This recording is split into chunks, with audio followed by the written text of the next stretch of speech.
नमस्कार दोस्तों, आज आप पढ़ेंगे चेंज इनटू इंट्रागेटिव सेंटेंस, मतलब वाक्य को प्रश्नवाचक कैसे बनाना है। तो इसके पहले वाले वीडियो में आप नेगेटिव बनाना सीख चुके हैं, एम्फेटिक बनाना सीख चुके हैं, तो बहुत आसान होगा कि चेंज इनटू इंट्रागेटिव सेंटेंस। तो पहले हम इनके नियम देख लेते हैं कि किन किन नियमों से इंट्रागेटिव बनते हैं। तो देखिए, पहला नियम क्या है, यदि हमें किसी वाक्य में सब्जेक्ट के बाद सहायक क्रिया दी गई है और बाकी डेड डैश और भी कुछ हो सकता है, तो आपको वो हेल्पिंग वर्ब जो है सब्जेक्ट के आगे लिख के इंट्रागेटिव बनाना है। पहला नियम ये है जो सबको लगभग पता होगा कि सब्जेक्ट के बाद यदि हेल्पिंग वर्ब दी जाती है तो इस हेल्पिंग वर्ब सहायक क्रिया को आप सबसे आगे लिख देते हैं और लास्ट में क्वेश्चन मार्क लगा देते हैं। दूसरा नियम है, यदि सब्जेक्ट के बाद कोई मॉडल दिया गया है, can, could, may, might, shall, will, ये भी एक प्रकार के मॉडल हैं, और इनके बाद फर्स्ट फॉर्म दिया गया है, तो आपको वो मॉडल आगे लिख देना है, क्योंकि मॉडल ही फिर वो सहायक क्रिया का काम करेगा। यदि वाक्य में दो सहायक क्रिया हैं तो केवल पहली सहायक क्रिया को आगे करना है, और हेल्पिंग वर्ब एक ही है तो उसी को आगे कर दें। मॉडल है तो मॉडल को आगे कर दें, लेकिन अब ना तो सहायक क्रिया है ना मॉडल, सब्जेक्ट के बाद सीधा हमें फर्स्ट फॉर्म मिला। सब्जेक्ट के बाद यदि फर्स्ट फॉर्म मिलता है तो आप डू सहायक क्रिया को आगे करते हैं और सब्जेक्ट फर्स्ट फॉर्म और लास्ट में क्वेश्चन मार्क लिखते हैं। लेकिन यदि सहायक क्रिया मॉडल नहीं मिली और क्रिया का एस वाला फॉर्म मिला सब्जेक्ट के बाद, तो आप क्या करेंगे, फिर डज सहायक क्रिया को आगे करेंगे, लेकिन अब एस वाला फॉर्म ना होके फर्स्ट फॉर्म आएगा और लास्ट में क्वेश्चन मार्क रहेगा। अगला नियम क्या है, यदि सब्जेक्ट के बाद हमें सहायक क्रिया नहीं मिलती और सीधा सेकंड फॉर्म मिलता है तो हमें डिड सहायक क्रिया को आगे करना पड़ेगा। उसके बाद जो है सब्जेक्ट लिख के फर्स्ट फॉर्म लिखना है। अब सेकंड फॉर्म नहीं होगा, फर्स्ट फॉर्म होगा और लास्ट में क्वेश्चन मार्क। तो यहाँ 5 नियमों के अंतर्गत अब हम जो है एग्जाम्पल के द्वारा समझेंगे और एक्सरसाइज में ऐसे ऐसे क्वेश्चन करेंगे जो परीक्षा में आए हुए क्वेश्चन हैं। तो देखिए, एक्सरसाइज का पहला वाक्य, सी इज राइटिंग अ लेटर, और इस वाक्य को कहा जाएगा पीछे चेंज इनटू इंट्रागेटिव सेंटेंस। तो देखिए, इसे इंट्रागेटिव वाक्य में बदलना है। हमें सहायक क्रिया इज दिख रही है। सहायक क्रिया यदि वाक्य में है तो सहायक क्रिया को आगे कर देना है सब्जेक्ट के और लास्ट में क्वेश्चन मार्क लगा देना है। तो इस प्रकार से आंसर बनेगा, इज सहायक क्रिया आगे आ जाएगी, लेकिन ध्यान रखना इज जो है अब हम लिखेंगे तो आई बड़े से बन जाएगा और सी का एस छोटे से बन जाएगा। ये तो सामान्य से नियम है जो आपको पता होंगे। तो यहाँ पे इज आगे आ जाएगी और सी राइटिंग अ लेटर जो बचा होगा वो आप लिख देना और लास्ट में क्वेश्चन मार्क जरूर लगाना। अब इसका हिंदी मीनिंग क्या हो गया, देखिए, क्वेश्चन का हिंदी मीनिंग था वह एक पत्र लिख रही है, लेकिन अब हो जाएगा क्या वह एक पत्र लिख रही है, इसका हिंदी मीनिंग हो जाएगा। अगला देखिए, they will read a book लिखा है। विल यहाँ सहायक क्रिया है या मॉडल है, तो आपको क्या करना है, सहायक क्रिया मॉडल जब भी दिया जाए वो आगे कर देना है। तो विल को सबसे आगे कर देंगे, तो विल फिर दे रीड अ बुक लिखेंगे और लास्ट में क्वेश्चन मार्क लगा देंगे। तो इस प्रकार से आंसर बन जाएगा, will they read a book. Question का हिंदी मीनिंग क्या था, वे एक किताब पढ़ेंगे। अब यहां पे आंसर का हो जाएगा, क्या शब्द आगे आ जाएगा, क्या वे एक किताब पढ़ेंगे। अगला वाक्य देखिए, वी लाइक स्वीट्स लिखा है और इसे हमें इंट्रागेटिव बनाना है। अब सहायक क्रिया तो है ही नहीं, इंट्रागेटिव बनाने के लिए सहायक क्रिया की जरूरत होती है। तो हमने आपको नियम बताया था कि जब सहायक क्रिया ना हो और फर्स्ट फॉर्म क्रिया का हो तो डू सहायक क्रिया को आप आगे रख देते हैं। तो डू सहायक क्रिया को आगे रखेंगे, बाकी वी सब्जेक्ट था वही लिखेंगे और लाइक का फर्स्ट फॉर्म लाइक ही रखना होगा और ऑब्जेक्ट तो कभी नियम बदलते हैं, स्वीट्स का स्वीट्स रहेगा, लास्ट में क्वेश्चन मार्क। तो आंसर क्या हो गया, लाइक फर्स्ट फॉर्म था इसलिए डू आगे किया गया, तो डू वी लाइक स्वीट्स हो गया आंसर। तो क्या हम जो है मिठाइयां पसंद करते हैं। अगला वाक्य देखिए, हरी मीट्स यू एवरी डे। यहां पे भी सहायक क्रिया नहीं लगी है यहां, लेकिन क्रिया का एस वाला फॉर्म है और हमने बताया सब्जेक्ट के साथ क्रिया के फर्स्ट फॉर्म में S C S I S लगा हो तो डज सहायक क्रिया को शुरुआत में आगे कर देना है। तो यहाँ पे डज सहायक क्रिया को आगे करेंगे, बाकी जो सब्जेक्ट है हरी वही लिखेंगे, और जब डज आगे करते हैं तो मीट्स क्रिया का अब फर्स्ट फॉर्म बनता है, अब एस वाला फॉर्म नहीं रहता है। मीट यू और एवरी डे जो भी ऑब्जेक्ट अदर वर्ड्स थे वो सब वैसे के वैसे ही लिख देने होंगे, और लास्ट में क्वेश्चन मार्क लगाना बहुत जरूरी है। तो आंसर हो गया एस वाला फॉर्म था, डज आगे करके फर्स्ट फॉर्म।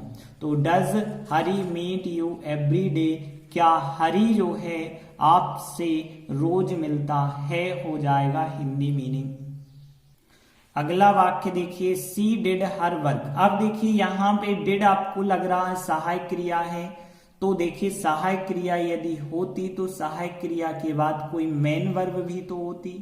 तो यहाँ पे डिड यहाँ सहायक क्रिया नहीं है, डिड डू क्रिया का सेकंड फॉर्म है, और हमने आपको बताया था जब भी सब्जेक्ट के बाद सेकंड फॉर्म आए तो डिड आगे करते हैं, तो डिड आगे कर देंगे, सी सब्जेक्ट वही रहेगा, लेकिन अब इस डिड की जगह इस डिड का फर्स्ट फॉर्म डू आ जाएगा। यही बताया था ना हमने कि आपको सेकंड फॉर्म दिया जाए तो डिड आगे कर देना और फर्स्ट फॉर्म उसकी जगह हो जाएगा। ऑब्जेक्ट हर वर्क वही का वही रहेगा, और लास्ट में क्वेश्चन मार्क। तो आंसर हुआ did she do her work, मतलब क्या वह अपना काम करती थी हो जाएगा, या क्या उसने अपना काम किया भी हो सकता है। देखिए आगे का वाक्य देखते हैं, they play cricket in the play ground. अब यहाँ पे सब्जेक्ट के बाद सीधा फर्स्ट फॉर्म आया है, और फर्स्ट फॉर्म जब भी हमें मिलता है तो हम क्या करते हैं, डू सहायक क्रिया आगे कर देते हैं। तो डू सहायक क्रिया आगे आ जाएगी, और दे और प्ले का फर्स्ट फॉर्म प्ले ही रहेगा, बाकी ऑब्जेक्ट जो भी था कि cricket in the play ground वैसे का वैसा ही लिखना, इसमें कभी चेंज नहीं करते हैं ऑब्जेक्ट में, और लास्ट में क्वेश्चन मार्क फिर लगा देते हैं। तो आंसर क्या हो गया, प्ले था फर्स्ट फॉर्म, डू लगा के फर्स्ट फॉर्म कर देंगे, तो do they play cricket in the play ground, मतलब क्या वे प्ले ग्राउंड में खेल के मैदान में क्रिकेट खेलते हैं, इसका हिंदी मीनिंग हो जाएगा।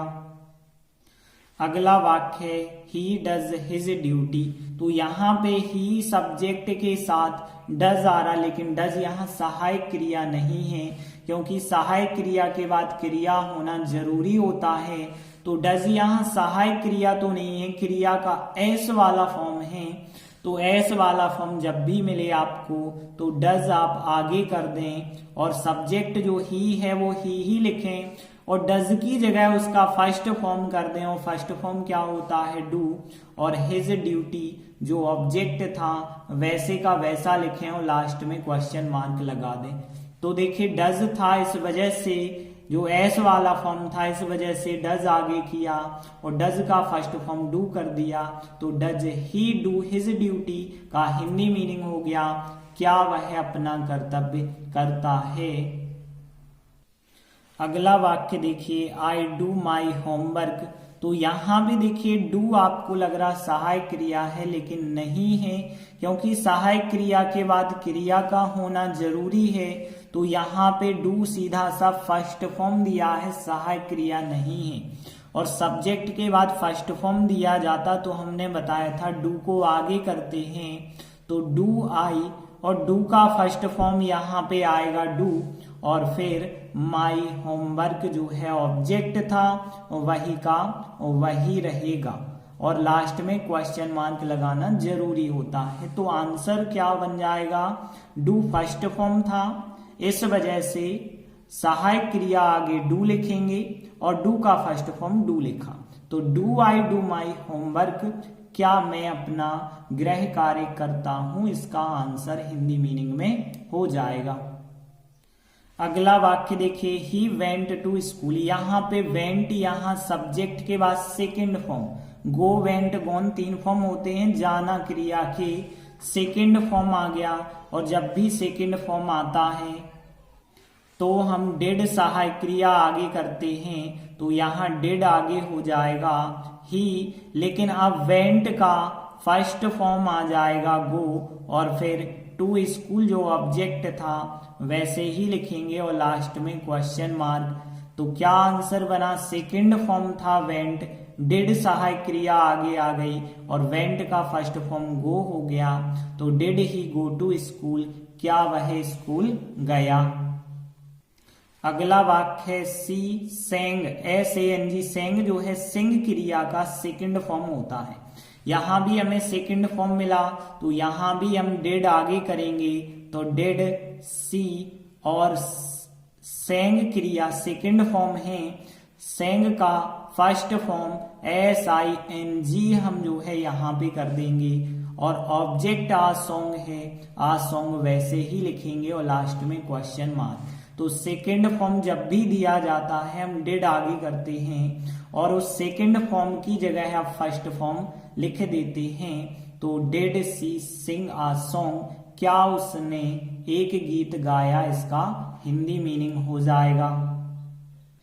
अगला वाक्य है ही फ्लाइज अ काइट, देखिए फ्लाइज यहाँ सब्जेक्ट के बाद सीधा एस वाला फॉर्म आ गया, और एस वाला फॉर्म सीधा यदि आता है तो डज सहायक क्रिया आगे करते हैं, डज ही, और फ्लाइज का अब फर्स्ट फॉर्म आ जाएगा जो कि फ्लाई होता है, क्योंकि अंत में वाई के पहले व्यंजन होता है तो वाई को हटा के IES लगाते हैं। ये नियम तो आपने पढ़ा होगा, बस उसे पलट दिया गया कि IES लगा है तो उसका फर्स्ट फॉर्म FLY हो जाएगा, और ऑब्जेक्ट आकाइट था, आकाइट वैसे ही लिखेंगे और लास्ट में क्वेश्चन मार्क लिखेंगे। तो एस वाला फॉर्म था, इस वजह से डज आगे, और फ्लाइज का फर्स्ट फॉर्म फ्लाई हो गया, तो does he fly a kite का हिंदी मीनिंग, क्या वह एक पतंग उड़ाता है। अगला वाक्य the child cries for milk, अब देखिए क्राइज यहाँ फिर आ गया एस वाला फॉर्म, सब्जेक्ट के बाद सीधा एस वाला फॉर्म, और एस वाला फॉर्म जब भी मिलता है तो हम डज सहायक क्रिया आगे कर देते हैं, और सब्जेक्ट था द चाइल्ड वैसे ही हमने लिखा, और क्राइस यहाँ पे एस वाला फॉर्म था, डज आगे हो गई, अब क्राइस की जगह इसका फर्स्ट फॉर्म CRY क्राई आ जाएगा, और फॉर मिल्क जो ऑब्जेक्ट था वो वैसे ही रहेगा और लास्ट में क्वेश्चन मार्क। तो यहाँ एस वाला फॉर्म था इसलिए डज आगे और इसका फर्स्ट फॉर्म क्राई, तो आंसर जो है does the child cry for milk, क्या वह बच्चा, क्या वह बालक जो है दूध के लिए रोता है, आंसर हो जाएगा हिंदी मीनिंग में। अगला वाक्य देखिए they have been playing match for 2 hours, इसे हमें इंट्रागेटिव बनाना है, सहायक क्रिया यहाँ हैव दी गई है, तो जब आपको सहायक क्रिया दी जाती है तो सहायक क्रिया को जो है आप सबसे आगे कर देते हैं, तो यहाँ कुछ नहीं करना, आपको हैव सहायक क्रिया को आगे कर देना है और लास्ट में क्वेश्चन मार्क लगा देना है। तो देखिए इस प्रकार से आंसर होगा हैव सहायक क्रिया आगे आ जाएगी, बाकी बचा they been playing match for 2 hours और लास्ट में क्वेश्चन मार्क हो गया। हिंदी मीनिंग की बात करें तो क्या वे 2 घंटों से मैच खेल रहे हैं, आंसर होगा। देखिए अगला वाक्य है चिल्ड्रन विल बी प्लेइंग, मतलब बच्चे खेल रहे होंगे, यहाँ विल सहायक क्रिया दी गई है तो आपको बस विल को आगे कर देना है, बाकी लास्ट में क्वेश्चन मार्क लगा देना है। तो देखिए यहाँ विल आगे कर दिया और चिल्ड्रन बी प्लेइंग वैसे ही रहेगा, लास्ट में क्वेश्चन मार्क। तो हिंदी मीनिंग क्या हो जाएगा, क्या बच्चे खेल रहे होंगे। अगला वाक्य है he will have made a doll. तो यहां देखिए विल हैव दो दो सहायक क्रियाएं हैं, तो आपको क्या करना, केवल पहली सहायक क्रिया को ही आगे करना है, तो विल को ही आगे करेंगे हम, बाकी he have made a doll लिखेंगे और लास्ट में क्वेश्चन मार्क लगा देंगे। तो इस प्रकार से आंसर हो जाएगा, विल आगे कर दी गई है और he have made a doll, बाकी पूरा क्वेश्चन का ही लिख दीजिए और अंत में क्वेश्चन मार्क लगाइए। हिंदी मीनिंग क्या हो जाएगा, क्या वह एक गुड़िया बना चुका होगा। देखिए अगला वाक्य, फिर इसमें दो दो सहायक क्रियाएं हमें दी गई हैं, तो हम केवल पहली सहायक क्रिया सेल को सबसे आगे कर देंगे, बाकी बचा वाक्य लिख देंगे और लास्ट में क्वेश्चन मार्क लगा लेंगे। तो इस प्रकार से आंसर बन जाएगा, सेल आगे कर दिया है, बाकी बचा we have been reading since Monday, वैसे ही लिख दिया और लास्ट में क्वेश्चन मार्क। हिंदी मीनिंग क्या हो जाएगा, क्या हम मंडे से मतलब सोमवार से पढ़ रहे होंगे, इसका हिंदी मीनिंग हो जाएगा। अगला वाक्य देखिए, आई कैन स्पीक इंग्लिश। यहाँ पे कैन मॉडल दिया गया है, मॉडल भी एक प्रकार की सहायक क्रिया होती है, तो हमने बताया था यदि मॉडल दिया जाता है तो मॉडल भी सहायक क्रिया का काम करता है, उसको आप आगे कर देंगे, तो यहाँ पे कैन आई स्पीक इंग्लिश जो है आंसर हमारा बन जाएगा और लास्ट में क्वेश्चन मार्क हम लगा देते हैं। तो यहाँ पे कैन बस आगे कर देना है, आई स्पीक इंग्लिश, क्या मैं अंग्रेजी बोल सकता हूँ, इसका हिंदी मीनिंग हो जाएगा। तो इस प्रकार से हमारी एक्सरसाइज यही कंप्लीट होती है। तो आज हमने इंट्रागेटिव बनाना सीखा और कोई भी इंट्रागेटिव वाक्य आ जाए, इन्हीं नियमों को आप याद रखिए, आसानी से आप इंट्रागेटिव वाक्य बना सकते हैं। धन्यवाद।